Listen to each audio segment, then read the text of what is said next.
कबूतरखाना बंद करण्याच्या निर्णयामुळे मुंबईतील वातावरण ढवळून निघालंय। दादरचा कबूतरखाना हा आता चर्चेच्या केंद्रस्थानी आहे। हायकोर्टाने या संदर्भात सर्वोच्च न्यायालयाला दणका दिलाय। बघूयात या संदर्भातला एक स्पेशल रिपोर्ट।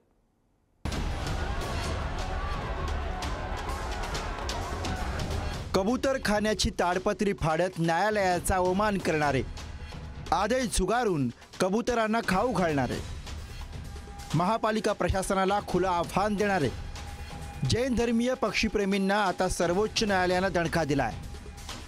मुंबईतील कबूतरखाने बंद ठेवण्याच्या हायकोर्टाच्या आदेशात हस्तक्षेप करण्यास सुप्रीम कोर्टाने नकार दिलाय।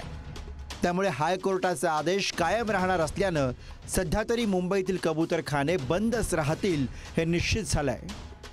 अनशन आम्ही शांतीप्रिय आहे, आम्हाला शस्त्र उचलायची काम नाही। आमचे शांतीनाथ दादा आम्ही शांतीने करू। काही शस्त्र जे लोक शस्त्र बोलते आमचे लोक नव्हते, परंतु आम्ही शस्त्र उचलणार नाही। यदि जर जरूरत पडली आम्हाला आम्ही शस्त्र पण उचलू, करून आम्ही संविधानाला मानत आहे ना, आता कोर्टाला मानतो ना, देवेंद्र फडणवीसला मानतो ना।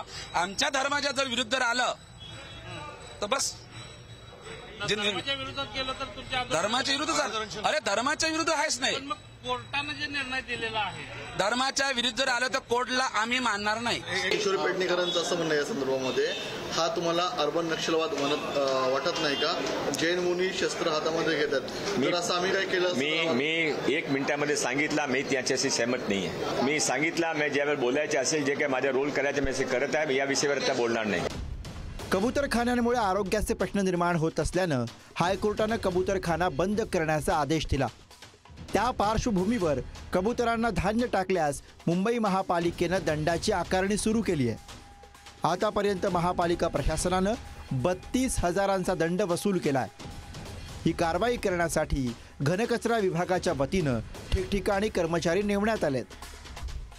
गोरेगाव पश्चिम विभागातून पालिकेच्या PS विभागातून सर्वाधिक 6,000 रुपये दंड वसूल करण्यात आला। त्यानंतर सर्वाधिक चर्चेत असलेल्या दादर विभागातून 5,500 रुपयाचा दंड वसूल करण्यात आलाय। मुंबई महानगरपालिकेकडून आतापर्यंत 3 गुन्हे दाखल करण्यात आलेत। दादरमध्ये 2 गुन्हे तर गिरगावमध्ये 1 गुन्हा दाखल झालाय। जे कोर्टाचे आदेश असतील त्याचं पालन आम्ही करू आणि आम्ही असाही प्रयत्न करू की आता काही लोकांच्या भावना याच्यात जोडलेल्या आहेत, तर मुंबईमधला जो निर्मनुष्य एरिया आहे, संजय गांधी नॅशनल पार्क असेल किंवा अशा भागामध्ये कुठे जर अशा प्रकारे फीडिंगची व्यवस्था ही फॉरेस्टच्या नियमामध्ये बसून करता येत असेल तर त्याचा देखील विचार हा आपल्याला करता येईल। सत्ताधारी जे आहेत हे गोंधळ निर्माण करतात आहे। आता सत्ताधाऱ्यांजवळच कुठेतरी आता दंगा करो पथक हे त्यांनी स्थापन केलेलं आहे आणि या निमित्तानं भारतीय जनता पार्टी हा कुठेतरी कबूतर जिहाद या ठिकाणी आणून आता हिंसा जी आहे की आम्ही कायद्याला मानणार नाही आणि आम्ही प्रसंगी हिंसाचार करू इथपर्यंत आता कबूतरांचे जीव वाचण्यापर्यंत जर भाषा गेली असेल तर यामध्ये दंगली घडून आणण्याचा हा एक प्रयत्न असू शकतो। हायकोर्टाच्या आदेशानंतर मुंबई महापालिकेनं दादरचा कबूतरखानावर ताडपत्री टाकून झाकला होता, पण जैन समाजानं आंदोलन करत ही ताडपत्री चाकू आणि ब्लेडच्या सहाय्याने फाडून टाकली। आता महापालिकेला पुन्हा एकदा कबूतरखान्यावर नवी ताडपत्री टाकावी लागली।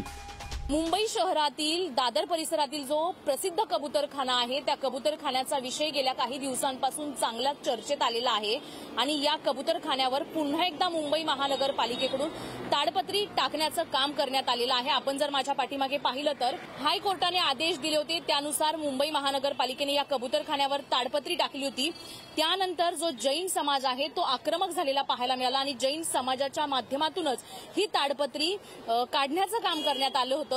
त्यानंतर पुन्हा कोर्टात सुनावणी झाली आणि मुंबई महानगरपालिकेने पुन्हा एकदा रात्रीतून या कबूतरखान्यावर ताडपत्री टाकलेली पाहायला मिळत आहे। एकीकडे मुंबईतील कबूतरखाने बंद ठेवण्याच्या हायकोर्टाच्या आदेशात हस्तक्षेप करण्यास सुप्रीम कोर्टाने नकार दिलाय, तर दुसरीकडे जैन धर्मीयांनी उपोषणाला बसण्याचा इशारा दिलाय। त्यामुळे कबूतरखान्याचा मुद्दा आणखी तापण्याची चिन्ह आहेत। शिल्पा नरवडे, पुढारी न्यूज, मुंबई।